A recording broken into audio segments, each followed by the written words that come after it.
Yan mga idol, inabutan na tayo ng alas 6 dahil tinapos natin ito. Yung kagabi binidyohan ko. Ngayon, yan, kasama na yan. Na-tiles ko na. At saka ito. Ayan o. Yan yung kagabi. Yung binidyohan ko. Yan, napakalinis yun mga idol. Kulang na lang nito ay grout. Gagrout na lang to. Nilinis ko na to ngayon. Tapos grout na lang ang kulang. Mayroon din siya ditong rinse hood kasi kahapon wala pa ditong rinse hood. Ngayon na ikabit na.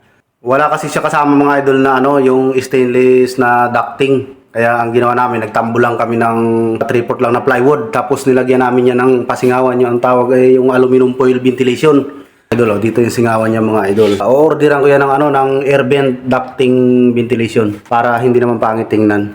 Pag binuksan siya dito mga idol, dito yan sisingaw. Yung amoy ng mga niluluto. Napaka-importante dito mga idol, lalo na pagkulob yung bahay mo. Gagaling sa rinse hood. Tapos siyempre para hindi naman pangitingnan, lalagyan natin niya ng air vent ducting ventilation. Kasi dito ilalagay yung lutuan. Meron siya ditong abang na para sa induction cooktop. Digas na lang daw yung gagamitin. Pero meron pa rin tayo nito. Pag nagluto ka dito, hihigupin yan, sisingaw dun sa labas.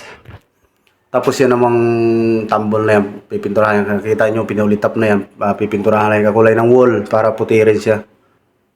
Tapos nandyan din sa loob niyan yung saksakan. Yung plug nito, nandyan sa loob. Dito lang din ako kumuha ng supply. Kasi mataas naman yung amperahe nito. Kaya dito na tayo kumuha ng supply para dito sa rinse hood. Yun, natapos din tayo. Grout na lang kulang. Bukas grout na yan.